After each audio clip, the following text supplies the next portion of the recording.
James Cameron का कहना है, मैं एक कहानीकार हूँ। मैं उन जगह पर जाना चाहता हूँ जहाँ अन्य लोग नहीं गए और हर बार वहाँ से लौटकर एक ऐसी कहानी बताना चाहता हूँ कि जो किसी ने पहले कभी नहीं सुनी हो। ये बात जेम्स कैमरन ने एक इंटरव्यू में खुद कही थी। इन्हीं लाइनों में कैमरन की फिल्म का सार छिपा है। कैमरन को इस दुनिया बॉक्स ऑफिस के किंग नाम से बुलाते हैं, लेकिन बहुत ही कम लोग ही इसी बात को जानते हैं कि जो डायरेक्टर आज 4 दशकों से फिल्म की दुनिया को एक नई ढंग से रचा है, वो एक कॉलेज ड्रॉप आउट स्टूडेंट है। दुनिया को टर्मिनेटर अवतार जैसी दुनिया से रूबरू करवाने वाला कैमरन आज वर्ल्ड वाइड बॉक्स ऑफिस पर $2 बिलियन से ज्यादा कमाई करने वाले 3 फिल्मों के निर्देशक बन गए हैं। बता दें कि दोस्तों, कैमरन की 1997 में रिलीज हुई टाइटैनिक और 2009 में आई अवतार और 2022 में अवतार 2, तीनों ही फिल्म ने वर्ल्ड वाइड बॉक्स ऑफिस पर $2 बिलियन का आंकड़ा पार किया। दोस्तों, और एक फैक्ट की बात बता दूं, स्पाइडरमैन के फैन रह चुके हैं जेम्स कैमरन। कॉमिक आर्टिस्ट बनना चाहते थे कैमरन। कनाडा के एंटोरिया में जन्मे जेम्स कैमरन के पिता फिलिप पेशे से इंजीनियर थे और उनकी माँ शार्ली एक नर्स थी। शुरुआती दिनों में जेम्स ड्राइंग करने का काफी शौक रहा।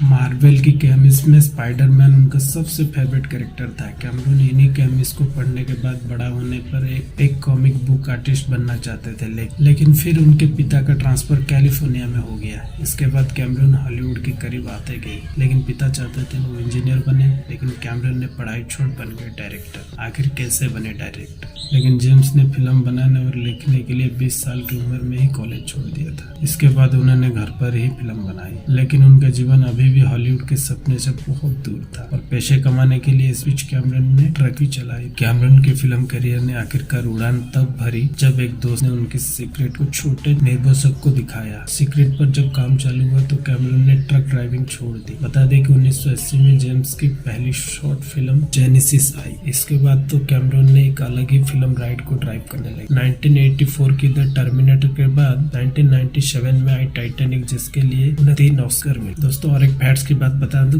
जेम्स कैमरन का निजी जीवन भी उनकी फिल्मों की तरह उतार चढ़ाव से भरा है। जेम्स ने कुल 5 शादियां की। उनकी पहली शादी 1978 में हुई थी, दूसरी शादी 1997 और 1997 तक 3 शादियां टूट जाने के बाद उन्होंने the terminator star Linda Hamilton से शादी की, जिसके साथ उनकी एक बेटी जोसेफिन भी है और 2 साल के बाद हैमिल्टन से तलाक भी हो गया था। इसके बाद साल 2000 में जेम्स ने 5वीं शादी की। सूजी एम्स उनका पत्नी बनी और तो और सूजी और जेम्स के 3 बच्चे भी हैं। फिलहाल पूरा परिवार न्यूजीलैंड के आलीशान बंगले में रहते हैं। दोस्तों, बता दूं कि जेम्स कैमरन के अमेरिका से लेकर न्यूजीलैंड तक बहुत बड़े बड़े बंगले हैं। 68 साल के कैमरन न्यूजीलैंड को अब अपना घर बताते हैं, लेकिन न्यूजीलैंड शिफ्ट होने से पहले कैमरन कैलिफोर्निया में मालिबू के एक आलीशान बंगले में रहते थे। 8000 स्क्वायर फीट में फैले इस बंगले में 6 बेडरूम और 7 बाथरूम थे। इसके अलावा बंगले में एक गेस्ट हाउस भी था, 2 स्विमिंग पूल और एक टेनिस कोर्ट भी मौजूद है। 2012 में अवतार फिल्म न्यूजीलैंड में बनाने के बाद कैमरन ने वहीं पर एक घर और फार्म खरीद लिया। 3700 एकड़ की जमीन पर बने कैमरन के घर में एक फार्म हाउस और एक फार्म के साथ सारी सुख सुविधाएं मौजूद है। दोस्तों, और एक फैक्ट की बात बता दूं, जेम्स कैमरन आलीशान बंगलों के अलावा कनाडा के ब्रिटिश कोलंबिया में एक वाइनरी के भी मालिक है। 84 एकड़ में फैले ब्यूफोर्ट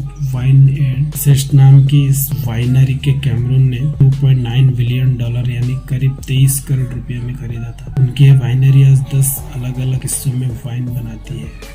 दोस्तों, कैमरन के बारे में जितना भी बताए कम है। और तो और टाइटैनिक बनाते समय एक सबमरीन भी खरीद ली थी। समुद्र के अंदर की दुनिया को एक्सप्लोर करने के लिए टाइटन नाम की सबमरीन को कैमरन ने करीब 24 करोड़ रुपए में खरीदा था। बाद में इसी का इस्तेमाल कर उन्होंने अपनी कई फिल्मों में अंडर वाटर सीन्स की शूटिंग की थी।